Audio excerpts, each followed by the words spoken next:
we are going to show one more clip before we go to Tommy's bag. And this is the finish clip. Now, it gives you some indication of what it's like to ride a finish. Obviously, last year, Ryan Manuel won it, and it gives us an insight into the finish of the Grand National. Aurora's Encore, T for 3, went through the top of it, joined by Aurora's Encore, running a huge race on the outside, the 11-year-old. They race towards the elbow in the Grand National, and it's Aurora's Encore for Sue Smith and Ryan Manuel. T for 3 is chasing. Did you realise how far in front you were? Definitely not. My mind cast back to last year's National when you know, the race was won by a short hair or whatever it was, and I thought, God, the same could happen here. I could be chinned in the line. You know, I'd never thought my luck would be as good as to win the Grand National, and I was always waiting for that horse to come by. And the emotion as you crossed the line, what was that like? Disbelief. Honestly, never believed that this was happening. I was getting row off all the press. I didn't look excited and everything, and I just honestly just could not believe it was happening. You know, and to win so well as well, and it's just amazing. And it's Aurora's Encore for a huge shock in the National. The 11-year-old is driven out. A first ride in the race for Ryan Manuel. He'll win for Sue Smith. And Aurora's Encore wins the John Smith's Grand National. No doubt what every jockey dreams of, winning the Grand National. We're going to go over to Tom now. We're going to take a slight break from the national side of things. We're going to go into Tommy's bag, get those pulled out for next week's tickets, and then we're going to look at the big outsiders. Where is your each way money? You're going to a couple of pound. Where are the best each ways? Let's go over just to Tom for that draw. Right, yeah. Paul Ranger, Sam Paul, Steve SW S12 is the last entry. Getting these last ones into the bag. I'll have a rustle around and draw you a winner. Am I drawing 5 of these, Pete? Just to be sure, am I drawing 5? Yeah, drawing you're drawing 5 tickets out here. We've got 5 pairs of tickets going to Newbury. Right, the bag's open. Who have we got? 1, 2, 3, 4, 5. None of you are winning. Sam Paul, would you believe it? Sam Paul, first one out, well done. Pair of tickets coming your way for Newbury. We've also got Gary without a surname. I'll take it, a name called Gary has tweeted in. Find us, give us another tweet, Gary. You've got a pair of tickets to Newbury coming your way. The third lucky winner of a pair is Gavin Evans. Gavin Evans, you won a pair of tickets to Newbury as well. Have I pulled out 6? No, I haven't. 5. 2 more to come. Liam Kennyford, congratulations to you, son. That's a pair of tickets to Newbury for you as well. And last but not least, it's Billy Belfast. Have I got that right, Billy? Let us know. Tweet us in. All of those winners, just to recap, Billy Belfast, Gavin Evans, Liam Kennyford, Sam Paul, and last but not least, Gary. If you have been drawn out of that hat, lucky for 2 tickets to Newbury, tweet us in to confirm your attendance at that, and we'll have the tickets in the post to you. More on the outsiders for the National now. Mr. Moonshine, Ryan Manuel takes the ride, the winner of last year's.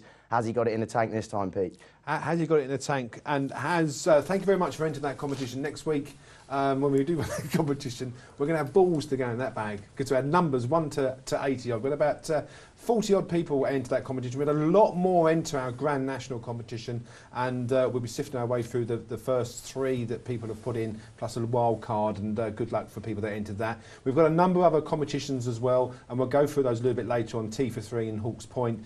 But let's talk about Mr. Moonshine and the Connections won this last year. I actually tipped it up at the beginning of the season, and I think it ran really well, 33 to 1, and was placed. But views on Mr. Moonshine? I can't have him, to be honest. He pulled up in this race last year off a £10 lower mark, so I don't think he's handicapped. He can run well for a long way. He jumps quite well, but I'm just easy say it, but I can't have him myself. Sort of form fits in line with Chance Devoy because it finished behind Chance Devoy. Yeah, it's got average form. Again, we spoke about class. Like, there is class horse in this race. Is he classy enough to win this national? No, in my opinion. Sorry, he was. I did say he was pulled up. Yeah. In the last year's national, but he was third, as you said, to Chance Devoy. So that experience is obviously going to be good. But I think he's handicapped out of it to win. I think looking back, last year's national, that would be a big worry for me. I think he might run out of steam. I don't think he's got the class. What about Shakalaka Boom Boom? Yes, I think Shakalaka Boom Boom's got a a big chance at a big price. I think he was about... Are you the only one? No, he's not. I agree. Right. Yeah, I agree. Comes from the right end of the handicap, represents Nicky Henderson. Ran an absolute cracker in this race 2 years ago behind Neptune Collonge. And that race that he ran in has a kind of similar feel, because we've got that kind of classy older stayer in long run and Tidal Bay running this time round. He ran very well till about 2 out and just kind of blew up that day. He's come down 12 pounds in the handicap, 12 pounds in the weights. Now 2 years older, 2 years stronger. I think he can run another massive race. We had Nicky Henderson on the phone here. He said, look, it was just when it first run there, it just flew off, finished ninth. Coming to the turn, it felt it was going to finish much higher. They're obviously using the chick pieces today to try and contain the horse's enthusiasm, over the first couple of fences. You think he's not in the top 5, is he? It could be. It could be. I fancied him at Cheltenham in the handicap chase, the Bayliss and Harding handicap chase, and I fancied him. I went to the paddock and looked at him, and I thought he looked real backward in his coat. And to be fair, some of Nicky's hadn't run well, up till Cheltenham. Some of them had been backward, and I mean that's common knowledge. Everyone knows that. They're in serious form now. And I just think if he's turned the corner, I'd love to see him. I'd love to be there to see how he looks today in the paddock. But I think, for me at Cheltenham, he ticked all the boxes for me. Again, as you said, Declan, that he dropped, what is it, £12? £12 in the handicap, yeah. This was Nicky Henderson's big national hope 2 years ago. He was gonna break the rule that he hadn't won a national. He was going to go and do it for him. So yeah, he's definitely at a big price. He's long run aside. I think this horse to me has a much better chance than Trio of the Lane. Yeah, and me. Interesting stuff. Okay. I think he's got to have a squeak. He's with Nicky Henderson. He's never won a national before. To say that Shakalaka Boom Boom will finish in front of Trio of the Lane is some statement, but you heard it here first. I'll have a 20 quid match bet with you, even money, and you're getting. Done. you're getting cracking value there, by the way. Absolutely. I'll have 50p. So, it might help me to pay my bills. What are we going to do if they both fall? Is it last man standing? Yeah, Trio of the Lane will definitely finish in front of Shakalaka Boom Boom. We'll see. And we'll take it fence by fence even. Right. One horse that is a battle group. I mean, this horse is a complete rag, but entry form. Went to entry, yeah, but Mildmay course form, which I suppose Burton Portis in the national form, he is Mildmay form. He came here last year, won a handicap hurdle on the Thursday, came back on the Saturday, won a handicap chase off the same mark. If you think Tidal Bay is mental, this lad is just crazy. Off the scale. You'll see a little. Won't even go off. Yeah. You'll see a little guy down the start with red hair running around beside him. That's his trainer, Johnny Farley. It won't be Tom, will it? No, it'll be Johnny Farley, and he'll be making sure he jumps off, because he's a bit of a character. Battle group. I don't think he's good enough. I'd say Johnny's probably thought, well, he's at the right age, right stage of his career. Let's run him in and have a day out. Yeah, he's a bit like the Twiston-Davies horse that doesn't start. The Moose. Absolutely. The Moose. So very quickly, what for you? On that crazy battle group. Yeah, I think if he jumps, he's got a chance. I've seen much stranger things happen at Aintree. Aureus Encore won last year. Who would have picked that? Okay. Let's talk about Rose of the Moon. Probably comes in one of the fresher ones. Probably game not good enough, the grey.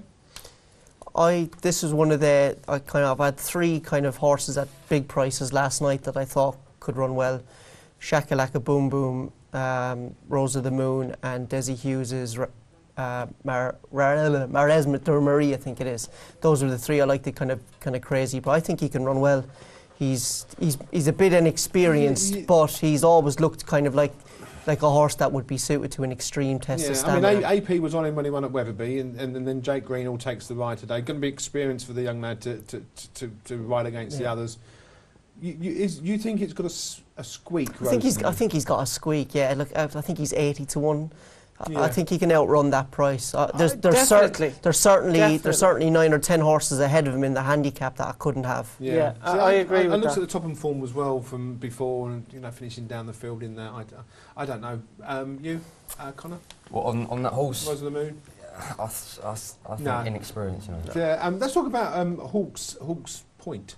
shall we? Because we're running a special promotion on it, so we might as well talk about that again with the slight ease of the ground with Hawke's Point will help. Well, I'll kick off. I mean, Hawke's Point is very, very lightly raced for a 10-year-old. And if you'll think I'm mad saying this. No, he's 8, I think. Is he? Is he 8? Hawke's Point's 9. Oh, he's no, 9. Sorry, 9-year-old. It's 9. We're both wrong. 10, 8, 9. But at this stage of his career, if you look at what he's done, I would nearly say it's a year too soon for him. Do you know what I mean? And that's madness saying because he's a 9-year-old.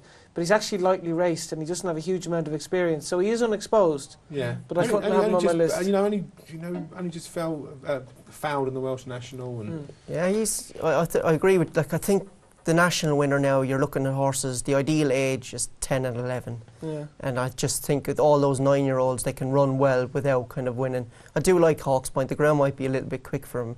And Ryan Mann has won over these fences as well. So I just think he's probably a little bit too young. I think he might even relish this marathon trip. Obviously in the Welsh National he ran an absolute blinder. The only worry I have, and as do connections, is the weight. They think he's too high in the weights. And I think a lot of connections will sort of indicate they have been given too much weight. Our selections for the Grand National are going to come up in the very next part, but we're going to carry on talking about some of the big outsiders. People think I'm crazy. Huntball. Huntball is in my 5. You're as crazy as the man who owned him a couple of years ago, I'd say, yeah. The reason why I suggest that Huntball, and a lot of people will point to the fact that he's never going to go past 2.5 miles. 2 questions for that is, why are we running him? Why is Nicky running him in the Grand National? Secondly, we know the transformation the horse made from a mark of 95 up to running at Cheltenham, goes to America, performs under par, comes back... Under par? Completely under par. But what has Nicky Henderson done when he's come back? He's got the horse back to a pretty much of a mark that he was before he went out there. Yeah, but he never did it. He never did it when he went out there to go any higher. No, I know, but what I'm saying, he hasn't come back and he deteriorated. He hasn't kept the deterioration going. He's only ran twice. Yeah, but he's run... He ran a cracker in the Ryanair. He ran an absolute belter in the Ryanair. I just can't see him staying this trip, you know. I think he can run well for maybe 3 miles. America would have been firm. I mean, he would have been, you know... But he likes good ground. He was pulled out so many times because of soft ground. The tracks in America wouldn't have suited him. They're like you might as well been running at Perry Bar, to be honest. What you're saying, do you think I'm absolutely bonkers? Well, I just don't think he'll stay. Yeah, marathon trip, No, can't happen. Okay. What can Tom have in the Grand National? Well, I mean, certainly if you think Hawke's Point's got half a sneak, it's not worth having £1 on it, £2 on it, £5, £10 on it. None of those will return you a possible £590 exclusive weekend breakaway at the Hawke's Point Apartments is an offer that we got up and it's free to enter it. Get involved with that, find out more details on the BetRacingNation.com website. Hawke's Point places, you're in the draw for that big luxury weekend away in September. Battle Group, Pete thinks he's a rag. I'd like to hear your views on that. I think that's a bit strong. Rose of the Moon, again, probably inexperience is going to get him. And Huntball, crazy thoughts over there. They're all big prices. Huntball, 66 to 1. The one that I would like to hear the panel's view on, because I've actually drawn it out of my sweepstake, is Our Father. And maybe we can have another match bet, another bit of underhand gambling happening here on Bet Racing Nation. I hope we don't get a name for that. Back to you, Peter. Okay, well, we've looked at a number of horses. We're going to look at the... Well, if Billy was here, he'd call them the Billy Big Ones, wouldn't he? We are going to look at the massive outsiders to see if any of those have got a chance and touch on 1 or 2 of them. We've already touched on sort of Huntball, which no one likes. Our Father we're going to touch on, and obviously Tom's one as well from Our Father.